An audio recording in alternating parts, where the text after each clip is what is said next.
Okay, I'm going to do a little bit of self-massage here using 2 tennis balls in a sock. And they're tied there so they don't come apart. Put those under my neck, and what we're going to be massaging here is right below the skull, and you can go both sides all the way down to the base of the neck. Especially the base of the neck, which is a little bit harder. Now again, the best massage is having somebody else do it. But that's not always possible. And these tennis balls are cheap. And by moving your neck and the balls, you can get into different places.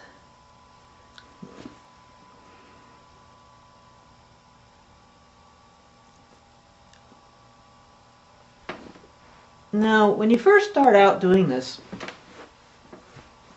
you don't want to do it for too long because you want to make sure that it feels okay when you're done. You just don't want to feel worse.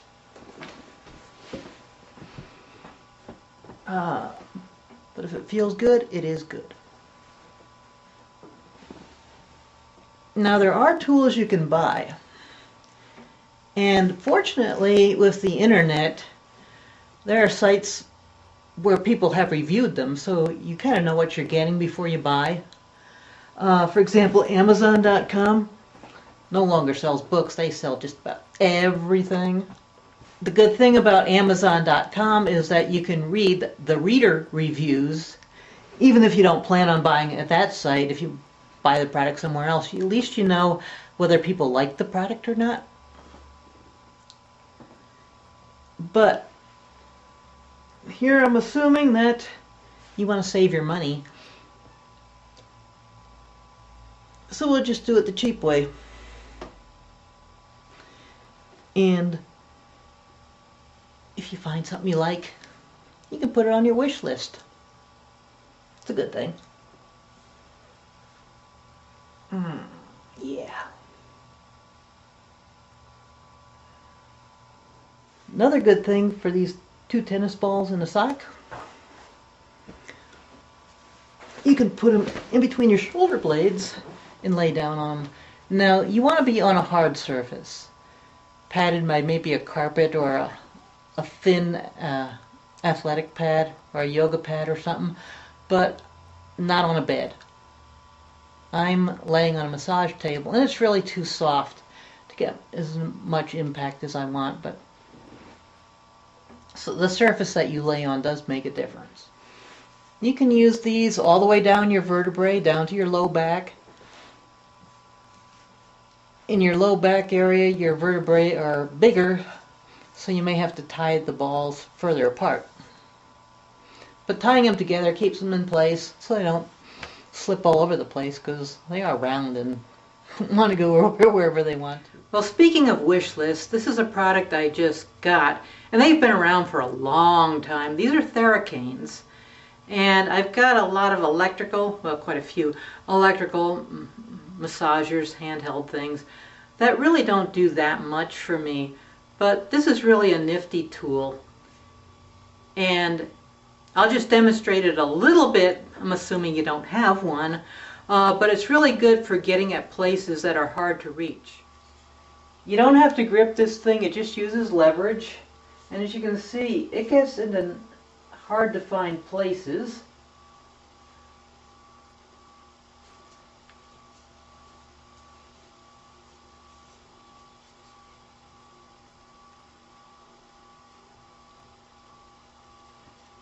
You can get in the back of your shoulder blades. And like I said, I'm not going to demonstrate this very much because I'm just assuming you don't have one. But it is a good thing to put on your wish list. I got this one at Amazon.com. It was on sale. It was $26 including shipping. And like I said, I just got it. And you can find them at stores online that sell massage equipment. There's a lot of those around. They do have a little instruction booklet. If you buy a DVD with it, it costs you a little more, but you can probably find videos online that show you how to do this. And once you figure it out, you'll love the thing.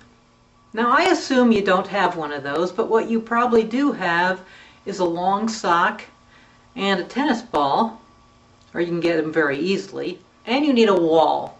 Unfortunately, most of the walls around are like this one, drywall, sheetrock, and you don't want to use a wall like that because pressing hard against it, you can damage it. You want to use a wall that's solid, or you can put a panel up on your wall. Using the ball and sock against the wall, you can get at various areas. One of these is the trapezius area. The top of the trapezius is this big muscular thing on top of your shoulder area that a lot of people have a lot of stress in, or tension, or tight muscles, and frequently they can cause tension headaches, or they just make your neck sore.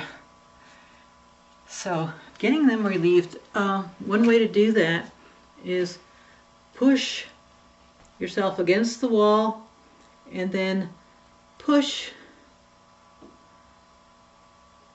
your hand into that muscle so that you're squeezing the muscle in between your hand and the ball.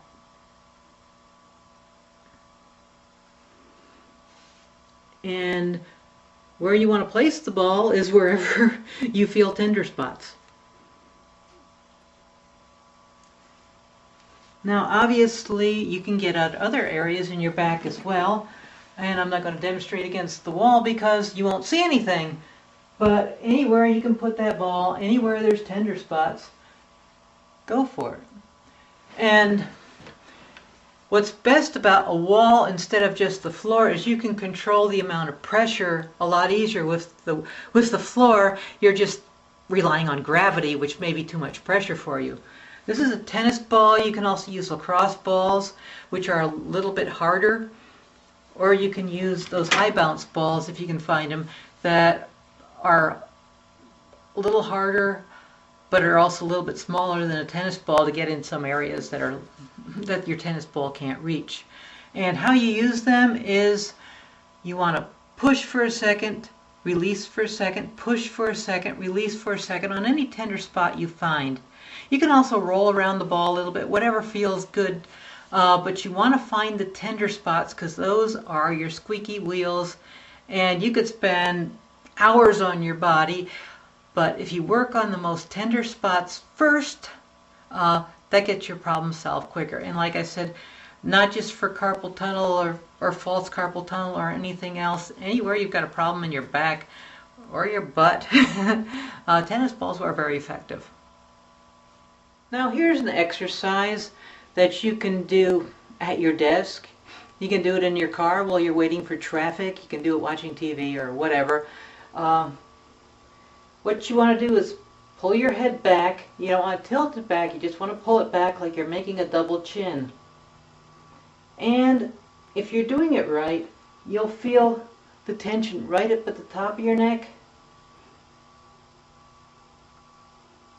And as you move your neck, you can make the tension or the stretch or whatever you want to call it go down your neck. And it's kind of like the funky chicken. So when you get to a spot that's got a real good stretch, you can hold it for a few seconds. It's very good for limbering up your neck.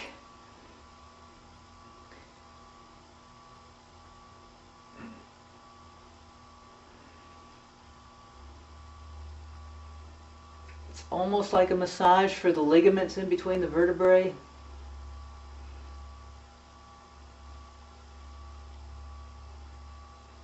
You can make a routine out of it called the funky chicken.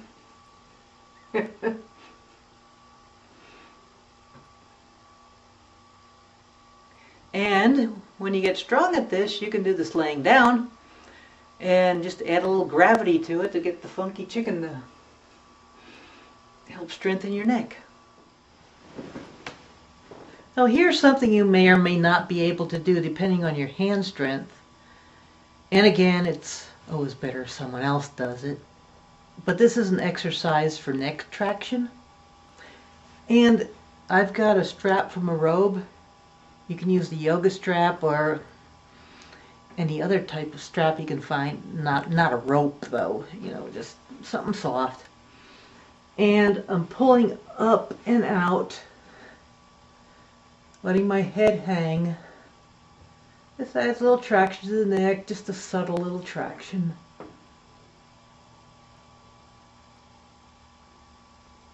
And you want to start with your arms almost straight, but just a little bend in the elbow, and just try and straighten them. That'll give a little traction. Hold it for maybe 10 seconds if you can.